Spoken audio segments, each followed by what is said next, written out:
So instead of just thinking about yourselves and your frustrations or your desires or your fulfillment, you can actually think about communicating in the relatable field.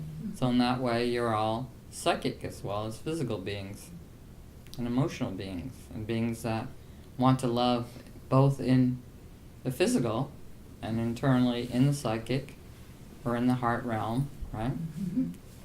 And in that way, you know we're all on the same journey. We all have the same kinds of suffering, same kind of joy, and the same kind of need to love. So you don't have to be sitting in your own mind going crazy with your own thoughts. Mm-hmm. Talk to anybody you want to talk to. Mm-hmm. But you have to wait. They want to answer you.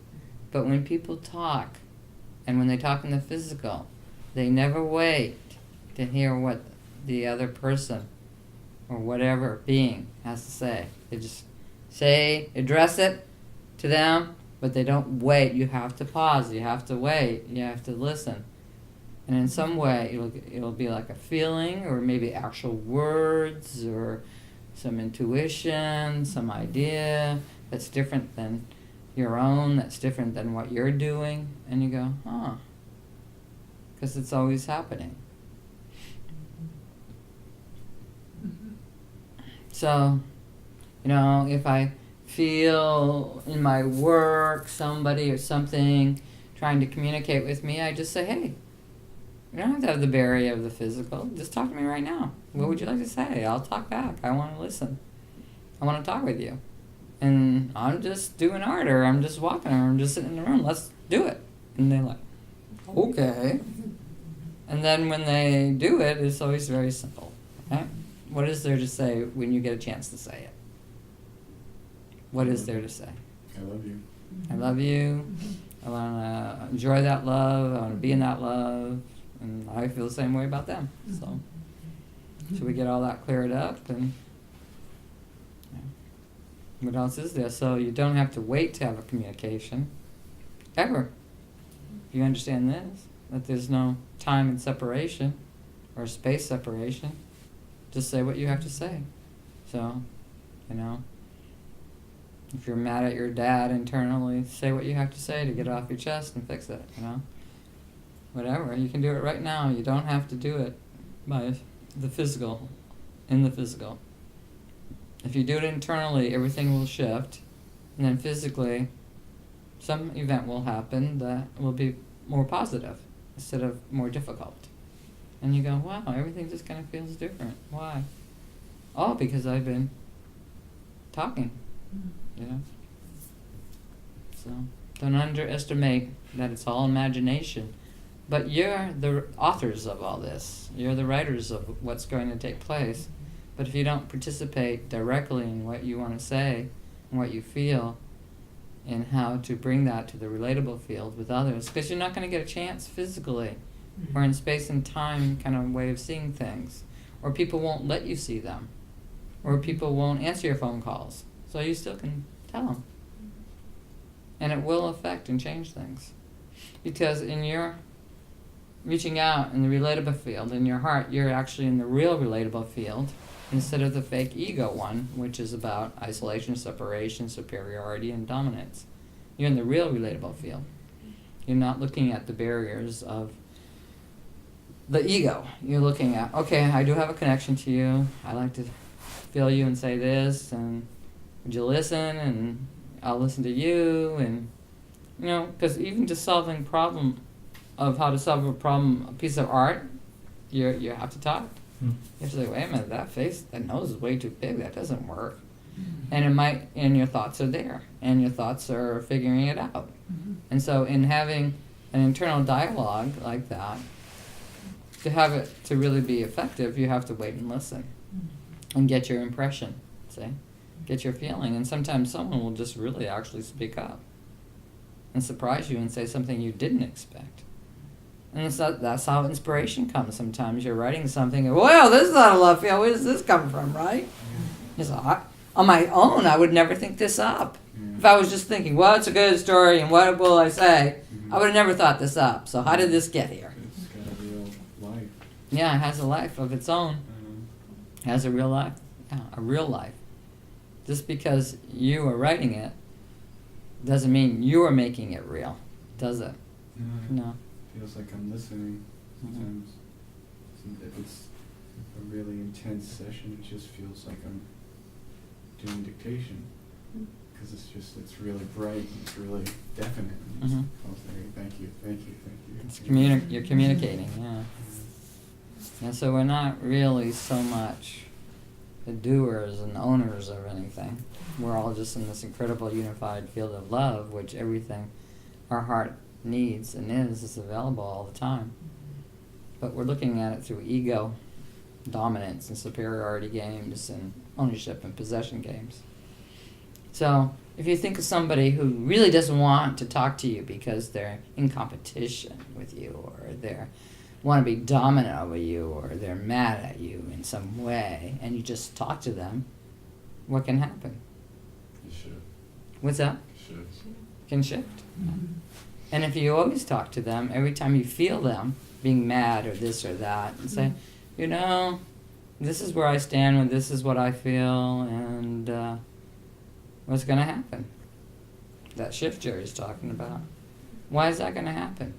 Because instead of just accepting their feelings, whether they're, mostly I'm talking about the negative ones, obviously the negative ones, if you don't accept it and you work with it and you talk with it, then it has to shift and change, and you don't end up directly lumping it onto you and then going around feeling, because you're emotionally and psychically in sympathy with someone, even though you don't agree with them at all. And you just go around feeling heavy, feeling what they're feeling. You don't have to accept that. So there's no difference from the outside and the inside. You can work all the ways. But sometimes in life, there's no physical avenue to work with it. You can't call someone up. You can't see them. They're dead, or they're unavailable, or far away, and they don't have a phone. They don't have the money, or they're too famous, and no one will let you near them, or whatever, right? Or they're too spiritual and nobody will let you near them, or whatever. So you can do this, and it works. I'm telling you, it works. You know, it's a secret that most people don't ever use. And so you don't have to accept negative people's states of mind because their mind touches your mind. You can talk it out with them, even if they don't want to see you. You can say, well, no, I don't agree with that, or da-da-da. And then you learn how to really communicate in the relatable field of love instead of having to react and be punished by somebody else's negative feelings. You don't have to be, because you just deal with them. So you don't have to go around, so-and-so's in a bad mood, okay, okay. You can be happy. But to do that, you have to recognize you're living in the unifying field of love, not in the isolation field of the ego, where everyone's in it for themselves, and everyone's by themselves, and everyone lives by themselves, and dies by themselves, and no one gets it. And everybody's right in their own private little hell, and it's not really like that. We know all the hells that are possible, because you're all creating them by accepting them. If you don't accept them, then they don't exist. If someone tries to get you to accept their hell, but they won't actually talk to you, then internally you can talk to them, because they're talking to you internally. They want you to accept their hell as your reality. Okay, any questions about that? That's great. Good topic. Okay. So is that crazy talking? No, that's like not true. No. Because we, like I said, we are physical, emotional, psychic beings. We're aware of each other's minds. We're aware of each other's feelings and hearts and bodies. And yet, all the way to work through that makes it be established in the unified field of love, it's not just done through the physical. It's done through the spiritual, it's done through the emotional, it's done through the psychic. It's not all done through the physical. And you know the limitations of the physical, of time and space, don't allow it to be all done. So someone you could be mad at who died 20 years ago, you still can talk to them, work it out. Say what you feel and where you stand. And so there's no reason to carry any hostile feelings or grudges or regrets or anything that's depressing to you, depressing to your heart. You can all just experience it and let it go. Or enjoy it more, whatever it is. If you talk to someone internally that you cannot physically see and you find that the communication and when you listen to them is good, you might find that there's an internal love that begins to deepen and grow, and you realize that, wow, we can love past our bodies and our minds. That love doesn't have a condition. It doesn't have to be in the physical and be committed to and possessed by. It can just exist freely, and it does. And love never dies, and never. If you loved someone very much, they'll always be with you. Will you always be? Yeah, in some way. But not directly in the way you are now. But the vehicles are part of the fun, not part of the punishment. So this time you look this way, and this time you got these kind of talents and these kind of interests. But through many lifetimes, there's a circle of souls, or a circle of beings, or a circle of energies that manifest, that are always compatible to you. That's why you're never going to feel like, if you find them, or know them, or intuit them, you're never going to feel you're really alone, ever. Because they're always there. The same way the forest is made up of all the seeds that dropped from the main trees, and it's a whole big family, and everybody's related. But there's particularly some aspects, some natures, some personalities that keep evolving and keep coming here that you're particularly connected to. And in each life, you might find them personally and have another relationship with them directly in the physical, or you might not, but you kind of know of their presence.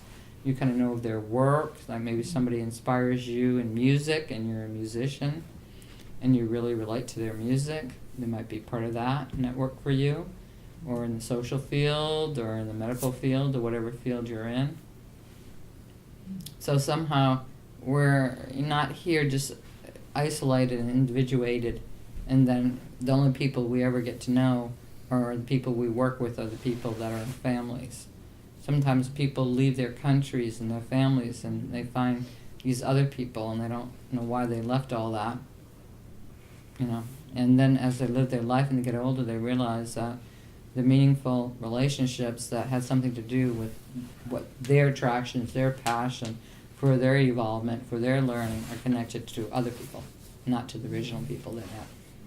So it's all different for everybody, So, but our minds do touch all the time. In fact, if the mind's not bent in on the self-me, the poor me, the hero me, the miserable me, the I want to get fulfilled me, you can see that all the time. You can even watch this TV show and then dream about the people.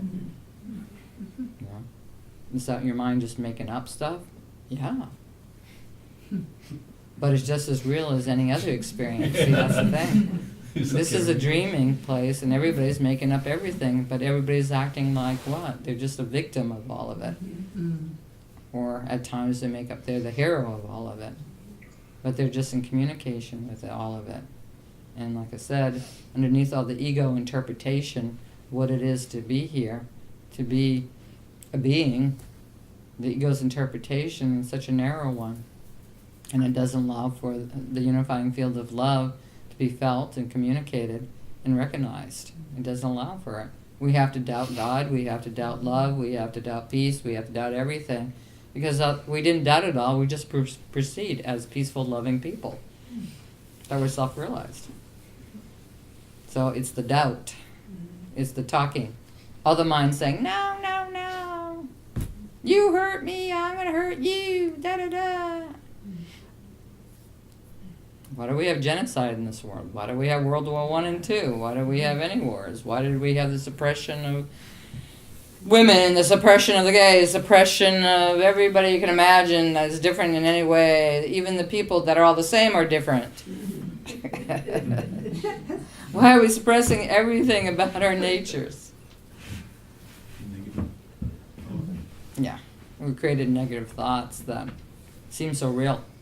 So your negative thoughts are not, they're just a conversation you're having with yourself or other people have had, and you've agreed to bond to those ideas without ever examining, like, I don't really like this. You haven't seen it, you don't really like it. And you shut down that we're all isolated and different and lonely and by ourselves, instead of we're all living in this pulsating energy called the unifying field of love, which everything is there, attracting each other in love, to love and wanting to communicate love. We act like, oh, that's all flaky hippie stuff. But that's actually real reality, and the stuff that people actually are adhering to, that creating all this sadness and suffering, is actually unreality. It's just a stupid form of love, a bad form of happiness.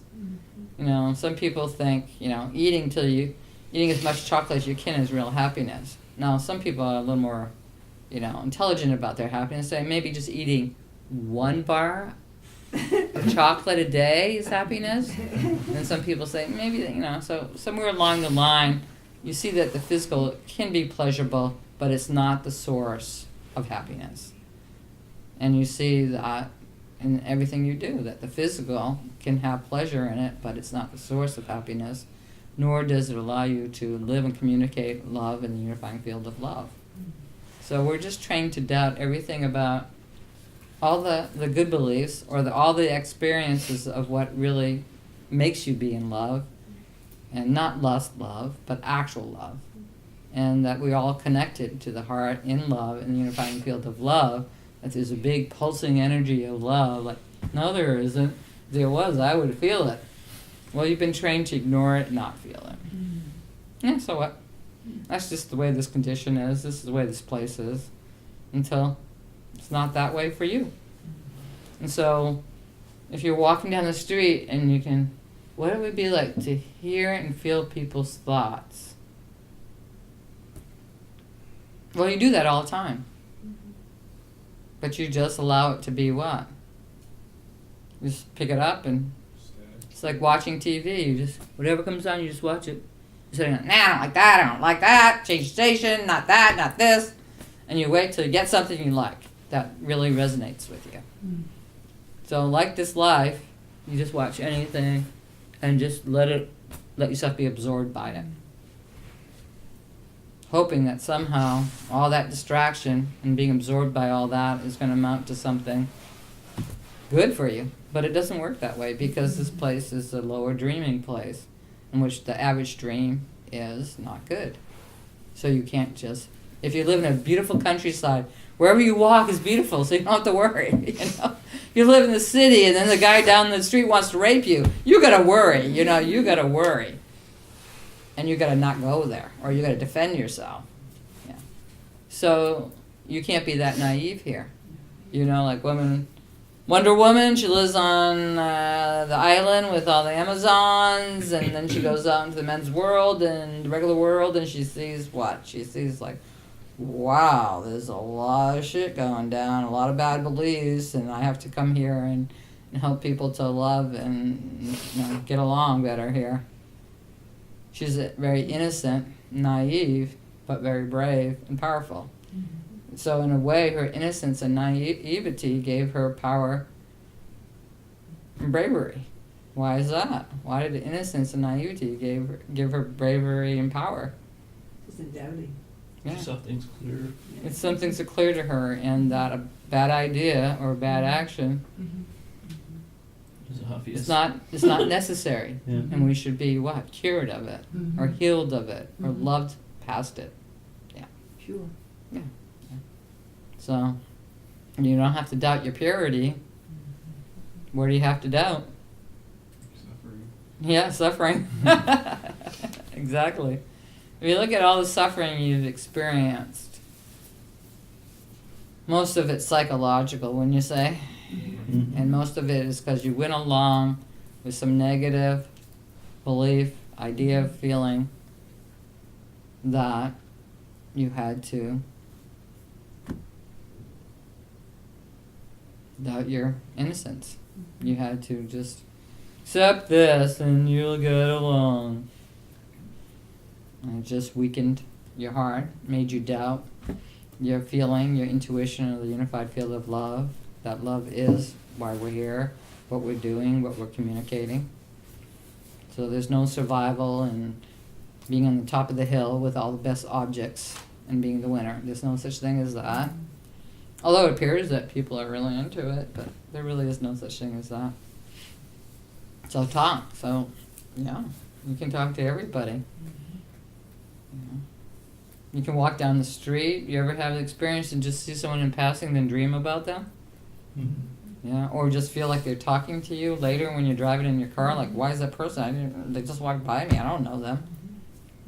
Because everyone's looking to be heart recognized, to be in the unified field love, to find someone or something that will validate, yes, this is true. We are communicating in love. We are beings of light and love. We are here for that. We want to live that. And so everybody's looking for it in music, like a really good song, or a really good piece of art, or a beautiful place in nature, or a nice entertainment, or good sex, or having a baby, or whatever. We're all looking for it. You know? It is already here. You can look for it, but it's already here, so it's not hard to find, in other words. If you're looking for something that's already here, it's not that hard to find. You know, you could go to a beautiful place and you're not paying attention because you're looking through your purse to find your license. And then you look up and go, oh my God, wow. So, you didn't have to make all that beauty. You didn't have to sit down and write all the beauty, put it together and create it. You didn't have to do any of that. So all this creation is already existing from all these minds, and some of it's amazing. So not all minds are about, right? So there's some good minds here. Couple three. Yeah, they're creating some beautiful things here.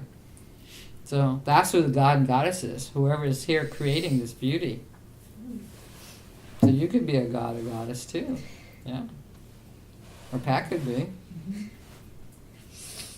But you're so bent in on this other idea that you've been given as the ego I in the cultural context, and those ideas just not working for anybody, and they're just not good, and they're, we'd say on a level of good ideas for happiness, pretty bad. On a scale of 1 to 10, 1.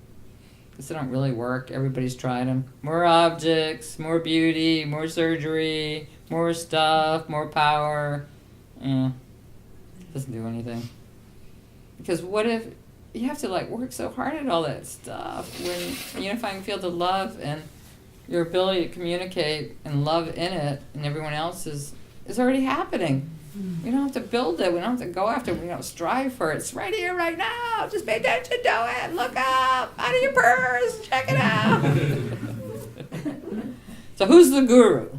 That is the guru. Unifying field of love.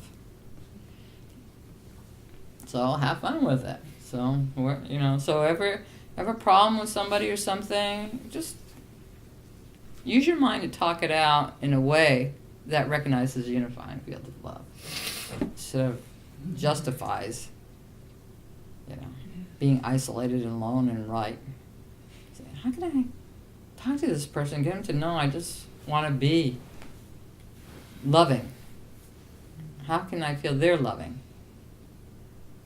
Now, you might say, well, Santosha's really naive, but she's enlightened so she can talk that way, but I can't. No, you can. You just have to start.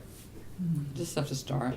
You just have to reject the beliefs that aren't working for you and begin the real, true dialogue with all beings in the unifying field of love. All beings want to talk to you, especially about good stuff like love.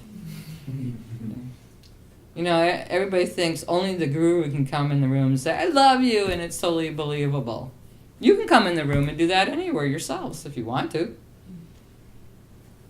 You might first feel a little awkward about it, like you don't know how to dance very well. You know, you gotta learn it, right? So you can go in the room and say, "Hey, I really love you. I really, how are you? It's amazing seeing you." You can do all that. Why not? Why is it just, the guru gets to be hugging everybody like we're loving everybody, and we sit and watch and say how wonderful and powerful that is, and how that changes lives. Well, you can do it from anywhere, any street, any city, any body mind can do it. What's the difference between She's like, she really wants to do it all the time. How about you? Like, I don't really want to do it ever. You'll get the same result she gets if you do it. That's the secret about everything. You do something really good, it's going to work out for you, and it's going to work out for other people that you know. And if you keep doing it better and better, it's going to keep working out. That's how it goes. But how do you pick it up? You start, yeah. You start. So, somebody's in a bad mood, and you go, "Hey! I'm not buying your bad mood." You ain't gotta do that. Yeah. What's that? We don't gotta do that. We don't have to do that bad mood. Let's have fun. What's funny these days? Everything's kind of funny. If you look at it a certain way, you can make comedy out of everything. But you can make, most people make comedy out of suffering, which is to relieve the suffering. But what if you made comedy out of what's really cool and beautiful as well? Then you could, be happier. Instead of saying, let's all reflect on our suffering and make light of it and feel a little release from it. Okay, that's funny. Let's make fun of other people because they drive us crazy. So if you just sit there, you don't know who's going to come to you, right? All sorts of beings come to me all the time, and I'll go, "All right, I'll talk to you right now. I'm not doing anything. What do you want? Let's talk. I'm glad you came." And you're like, "Oh?" I didn't realize it was going to go like this. It's so immediate and right here and happening right now. Like, oh, I thought we were going to lead up to it somehow. I don't know if I'm ready. Because it's just ordinary. It's just ordinary to be relationship and want to love everyone. And you're never too busy for it, and you don't have any conditions why it can't happen or can't do it. This is your limit due to your belief in some kind of ego limit that's been imposed on you and others. And we all can't love like this crazy Ama kind of love hug, because why? Why can't we all do it? Name any spiritual teacher you think's really cool. Why can't you do what they're doing if you're attracted to it? Why can't you pick it up? Say, "No, I'm not self-realized, but I'm living love now. I'm not waiting." Right? Why wait? See, the reason you always wait is because you're meditating on your own fulfillment. And it always, when you look at your own fulfillment, she's prettier than me, so I'm going to have to do something to look better than her, because I'm only going to feel happy and fulfilled if I'm prettier than her. Right? You have to do all that calculating stuff. Right? Yeah. And that's not fun. Crunch the numbers. I got to crunch the numbers, see how you turn out. So everybody wants to love and communicate and love. And it's not just in the physical. But you can also go around and hug everybody too if you want, if they like it. People line up to get Ama's hugs. They might not line up to get your hugs. But maybe one day, if you're really into it. I don't know, right? It'll work out. It's something to aspire to. That's your impulse, if you like to write a song that inspires people to feel love in the moment. You don't want them to feel love tomorrow. You want to feel love right now. So if your song inspires them right now to love, right? That's good. Any other questions? We only had one question, so any others? Are subtle bodies, like when we think of, we see like ghosts, or we see spirits depicted in movies, we think of light in a body. Is it really like that, or is it just our idea of it? Everything in the movies is wrong and right. Yeah. So your own ideas are truer than what you see in the movies. Because there's somebody else's ideas. So there's no one person who wrote the movies that knew exactly everything about everything. Mm-hmm. So how you see and feel another being that isn't in the physical, Mm-hmm. and what your experience is, if you're not afraid and you're willing to communicate, and you're willing to communicate as a being in the unifying field of love, you will have your own experience, and that experience will be true. Mm-hmm. So you have to count on your own experience. Everything in the movies is someone's idea, and it's condensed into a story form that will get your attention. Yeah. And not everything works that way. Something slowly, Yeah. your attention slowly has to move there Mm-hmm. and begin to resonate with it. Mm-hmm.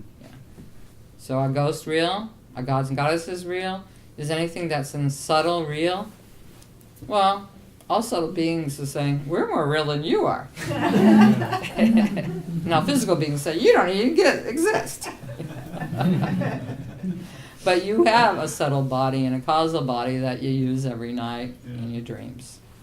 And I ask because I wonder what kind of judgments I've put on expecting an experience, like for some apparition to look that way, and if I don't feel that, I'm not having an authentic experience or something. Oh, okay. But yet I'll feel something. Yeah. And I don't Well, get to sometimes enjoy you it. just feel somebody there without seeing the apparition. Yeah. Not all kind of sensitivity to what's subtle has to be seen in a vision. It can be felt. It could actually be like someone physically, internally talking to you, or you have a sense of a presence, and that presence might make you feel afraid or make you feel happy, Mhm. but it doesn't have to appear as a vision. Jeff asked me about that. Does Adida appear as vision? And I would say rarely as a vision, but more as my own heart that is talking to me. But how I know it's just not my own self talking to my own self? Well, first of all, I can't quite figure out what my self is. I have a self that is private. I don't have privacy, in other words. So I feel all beings, and all beings can talk to me. But I feel him as this very kind of someone who's always shared your heart, Mhm. and you know their heart, and whatever they say and do is always profoundly good for you, and and they feel the same way about you. So it's that kind of interconnection, But Adida is not a separate being, and I'm not a separate being. But there's a kind of interconnection that, because we're working through mind and body and subtle vehicles, that has to make that appearance. Because I don't sit here, and I'm not exactly Pat's body, but I know Pat's energy. I feel her energy, and I know her heart, and I can communicate with that at any time. Is that helpful? Yeah. Yeah. So if people think that their experiences, their subtle experiences, are only genuine if they're visionary, no, it's not just visionary. Some people will have strong visions in their lives. Some people never have, but still have very deep, subtle relationships and subtle experiences that are very felt in the unifying field of love, and very intuitive and quite helpful and quite wonderful for them. So it doesn't have to be visual. Yeah. And most people never see ghosts either. But sometimes people sense a creepy presence, Yeah. right? Yeah. Yeah. That's how I experience it Yeah. too. I never see anything. I just feel it, or Well, you know in your dreams now, you might be seeing and engaging all sorts of beings that don't have a physical body. And how would you know that these people aren't physically incarnate, but I'm hanging out with them every night? Where do they live? You don't know, see, because you never asked them. If you were to ask them, they would tell you, see. You say, no, I'm not a physical being, I'm an astral being. And you'd be like, oh, I didn't know I had a whole bunch of astral friends. my expectation of what they look like is completely. What's that? My expectation of what they might look like is baseless. Yeah, they Won't can see them. You could have a really close friend in the astral, and he or she appears, I don't want to limit them to being a he or she, but they could appear in different bodies to you all the time. But you just know their heart energy as a helpful being that you care about. And then they know that you care about them, But you don't know, because you haven't developed that self-awareness. This realm, because it's a survival realm, that's very difficult at times, and there's a lot of questionable, scary things happening here all the time. You're always just looking at it like, okay, is that guy going to kill me, or am I going to survive this, or is the president going to do something? We're not going to have any food anymore. We're not going to have anything. What is going to happen? Oh my God! We're so worried about the physical realm. It seems so hostile, and the ego is making it seem worse than ever.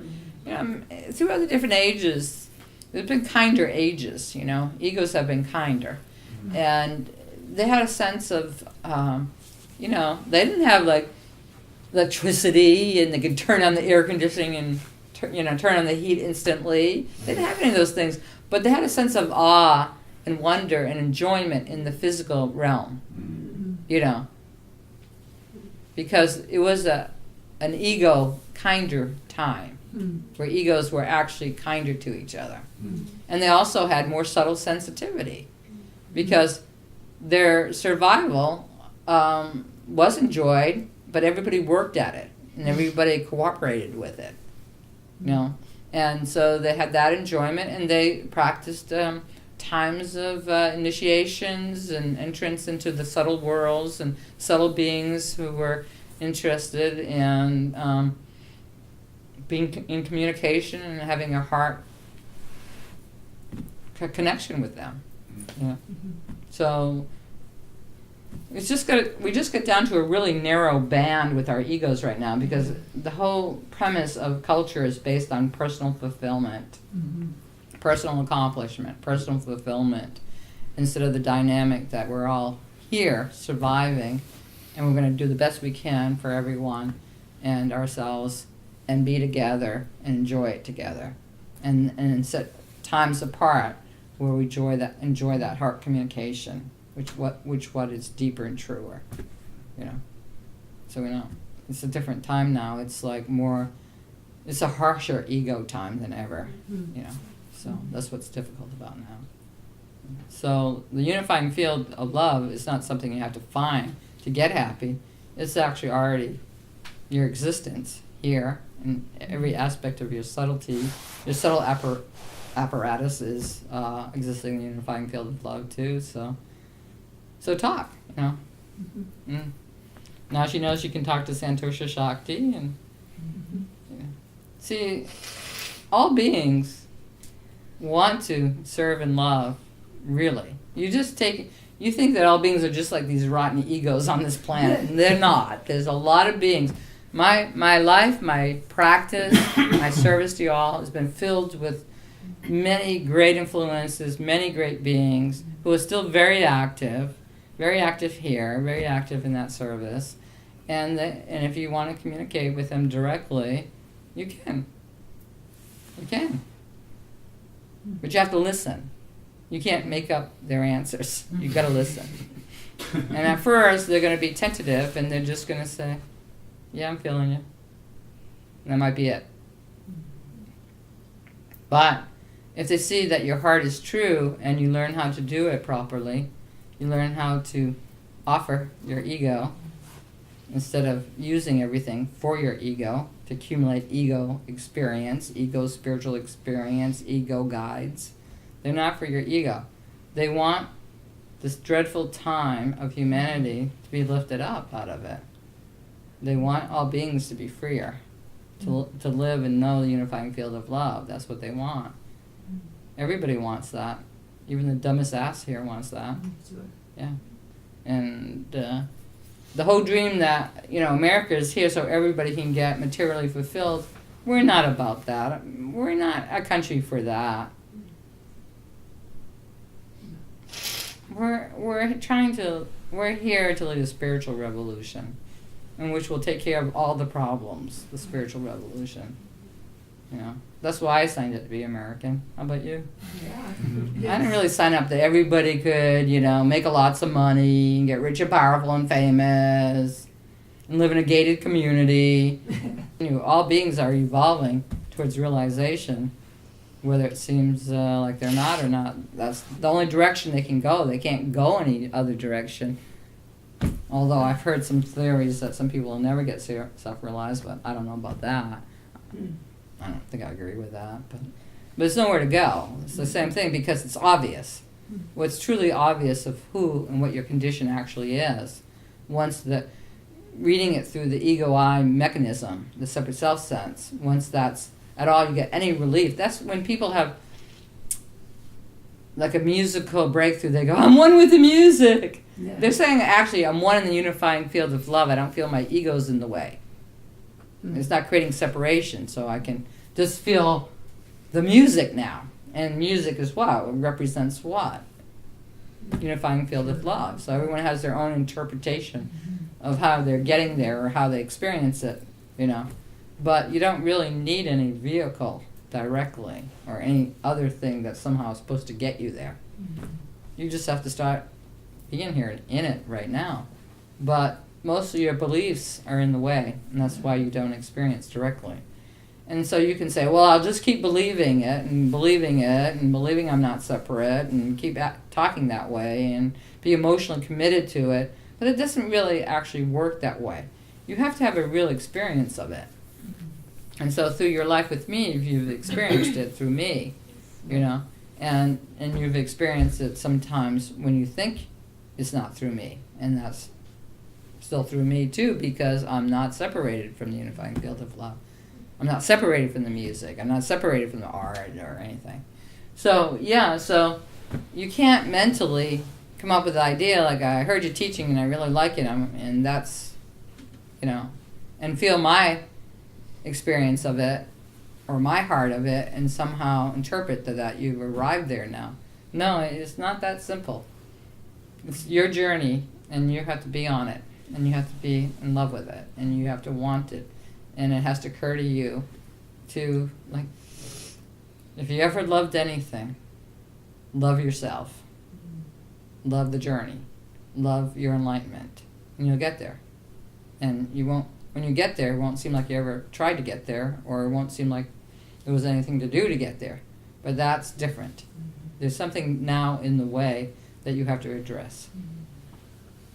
So if you close your eyes and there's the credible view that you wanted to see, but your eyes are closed, you have to somehow allow your eyes to be opened. And that means heart conversion, for your heart to be opened. You know, heart. And there's a lot, of course, everybody would want to be in love. Everyone would want to be self-realized, but it just, because you want it, is not the only thing, it's not the only matter. How do you get there? Well, there's nowhere to get, but you still have to get there. Interesting dilemma for us, because you've created all separation. And just because you now heard the good news or experienced it through me or intuited or felt it at times, it's not really undoing the heart clench, the separation, the sense of contraction away from it. So you go about your business and you say, oh, I was really jealous and mad at her, and I really, I started screaming at him, and if I had more money and I could do this, and, you know, you can have good motives that are still egocentric, and you can have bad motives that are just obviously selfish. So how do you know how to get there? Love the best you can. Yeah. But how do you love the best you can? You have to be open to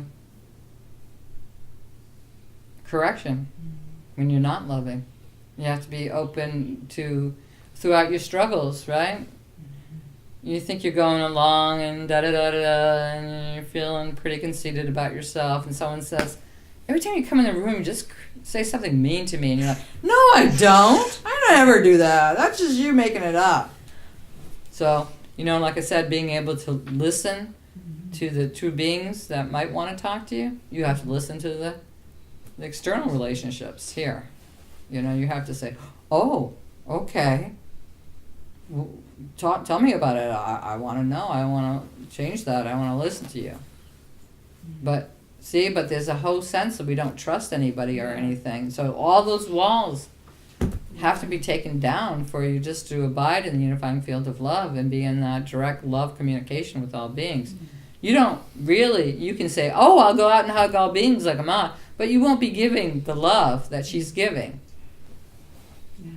You'll just be doing it for ego trip. to look spiritual. And many people go on the spiritual path to fulfill an ego sense, especially spirituality. They want to be a teacher, or they want to be more spiritual or special than anybody.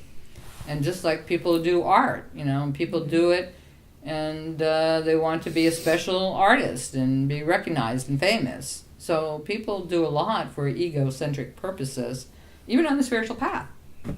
And so how do you know you're not just going along on an ego trip on a spiritual path? Well, the satsang group should tell you at times. Your teacher will reflect it back to you. There's many people who are fans, great fans, and very passionate fans of sports and music and spirituality, but they don't want their ego to be seen. They don't want to be able to recognize their contraction. They don't want to have to learn how to abide in love. They're doing it for their own purposes, and everybody is suspect, and everybody's in the way. And if that's how your spiritual path or your spiritual group looks like, there's a lot of trouble there. It's just like the rest of the world, in other words. Any group you can join can be like that. So the teacher is the heart that says, that's love, that's ego stuff, let's deal with that. Let's get that out of the way, let's recognize that. And you're not recognizing it so you just look like a stupid idiot, you're recognizing it so you can be free to live in the unifying fields of love and be in that communication with love. So it's not a simple matter of hearing a good teaching or going to reading a lot on sports and now you're a sports expert or now you're a spiritual expert, A lot of people are fans of things, but they're not living their life in it. And you can go to a baseball game every day of the week for your entire 40 years. You never played a single professional game. You are not a baseball player. You can criticize all the baseball players, say their stats, say where they're good, say where they're bad, but you don't have any capacity to really have that judgment. You're not in it. So how to get in it? Find a genuine teacher, find a true circle, get in it. And that's all you can do.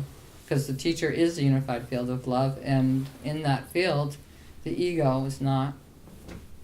All the lower thoughts and the self-ambition, even the spiritual ambition, is outshined by that and is instructed on. And if you don't like that kind of instruction, and you have your own interpretation of what the spiritual path is, and if you're just convicted of these ideas and talk these ideas really well, that's not going to be enough. When someone it could be like a 18-year-old little boy can come along and he can be truly doing a sadhana, and he can come along and see you're a phony, and you can be the most sophisticated of all speakers ever existed, and everybody's admiring you for your your expression of truth.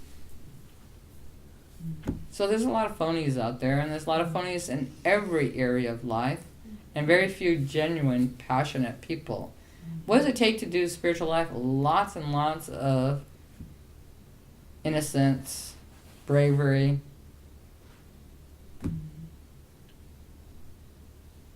Yeah. You're not going to get anything out of it in terms of how the ego perceives success. It's not going to look like that. So all your ideas have to be taken away from you so you can experience the real experience of it. Many people have great spiritual experiences, but they're still contracted at the heart. They're still bewildered by the relatable field. They still don't know that love is what we're all living, and how to live it more, and how to enjoy it more. They still don't know any of that yet. And that's really what self-realization is. It's not that you're now in this rarefied state with you don't have to have all these gross thoughts of yourself and the other people, and you just abide in yourself contained as consciousness, and that's it. No, you're a powerhouse of love, and your life might not be going out and hugging everybody, or doing service for the poor, or doing anything that seems useful to anybody particularly, but everyone who comes into your sphere, they're contraction relaxes, their heart opens, and their mind gets very relaxed too. And they say, something good about that energy, I don't know what it is. Yeah. And that's it. So that's how you can tell. You can compare someone who's 24, someone who's 69, someone's fat, someone's skinny, someone's white, someone's black, someone's Asian, someone's transgender, someone's gay. You can compare it any way at all, But how are you going to see it?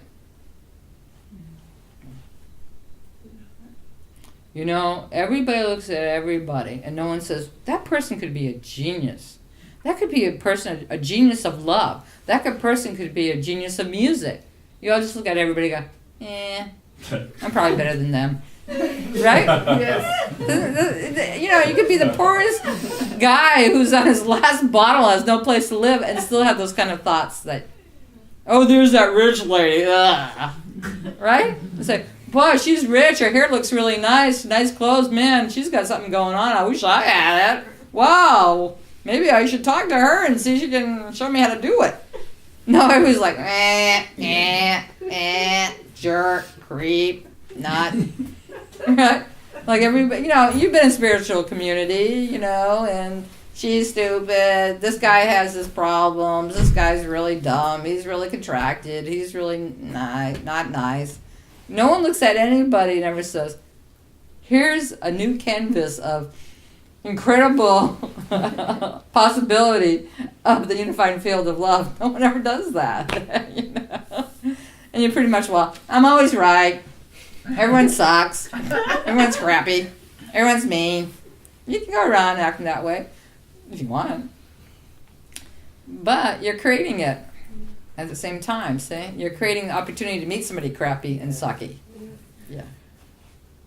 You can say, okay.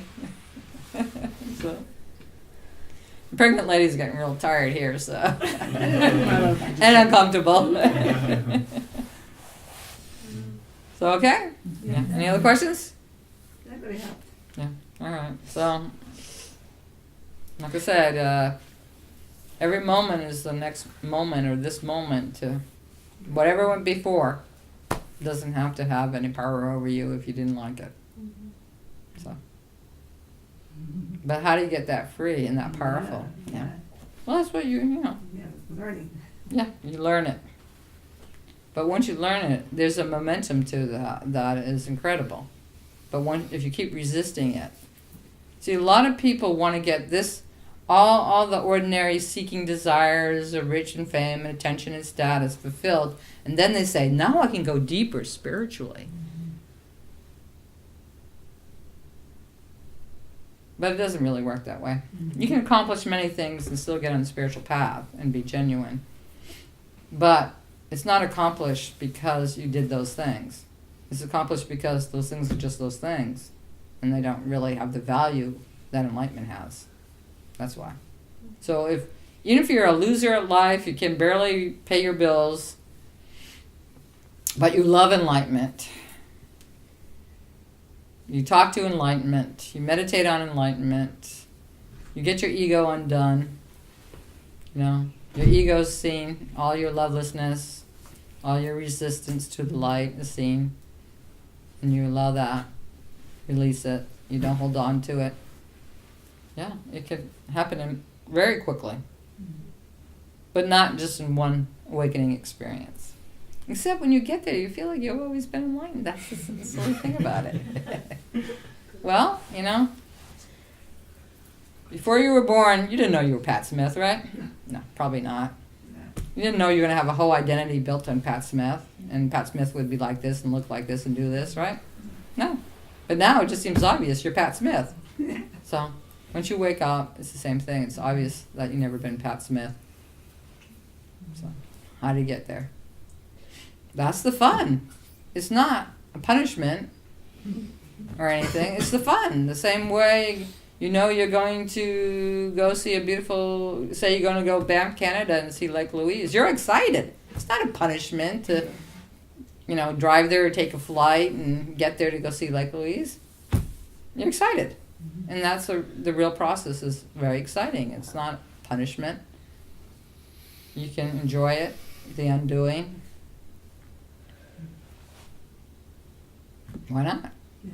That's what it was for me. I enjoyed it.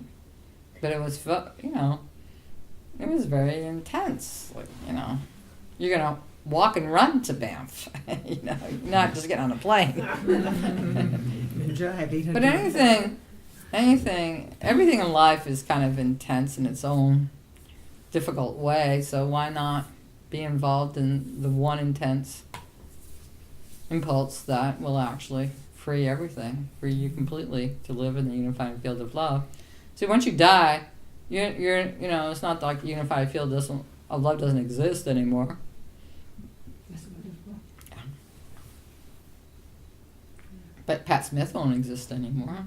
All the things you accumulated to become this identity won't exist anymore. That's good. Yeah. Why not have a fresh start? Yeah, that's good. But why not have a fresh start Right here. as the realized awareness instead of, not. So everybody's on this journey, whether they know it or not, happy about it or not, think it's impossible, think it's, not a great matter. It is a great matter. And don't settle. So you get a little of this glimpse that makes you feel so much different, so much better about the limitations of being an ego. But your ego's still there. Don't settle. Go all the way. If you think that part's really good, keep going until there's nothing left. There's no ego I left. There's no reactivity left. Is it possible to get there? Yes. Yes. A lot of people think if you're enlightened, you're still a reactive ego in some ways. Well, that's their version of enlightenment. Wouldn't it be better to say, well, what if there's a version that doesn't have that? Why exclude that version that doesn't have the reactive ego? Yeah. If having less reactive ego is so much better, why not go all the way with that understanding? But people get happy at certain places, so what can you do about it? So you got married and the guy was pretty nice, and then you met another guy who's like a lot nicer. Most likely you go, I'll settle for this guy. Seems nice enough. Right? That's what people do in life. They say, no, I'm out of here. I'm going for that guy, Nicer. Yeah. So, why not, don't settle just for a nicer version of you. Why not settle for like incredibly powerful, innocent, beautiful, brave, free you? And you can't find the you anytime at all. But it's you. Because everybody says, it's you. And you're like, it is? What? Where? And you go, oh yeah, it's me. Oh yeah. Wow, I'm so cool. Where am I? Because you're everywhere and everything at all times, That's so big, It's so huge. But being the limit the ego is, that's just like a tiny little speck of consciousness. That's why you gotta open up like a seed, like a flower that's gonna grow and open up and flower. Yeah. So along the path and in life, people have settled for lesser than the complete freedom. And if they're happy, what can you do about it? They're happy with it. You ever say to somebody, we could change social services and make it so much better. Everybody's like, I'm happy with it as is. What can you do with that? You can't, so you just have to go for it yourself. And you can't be limited by other people's happy satisfaction, with their limit. It's good enough for them, so, yeah. All right, I think we're done deal.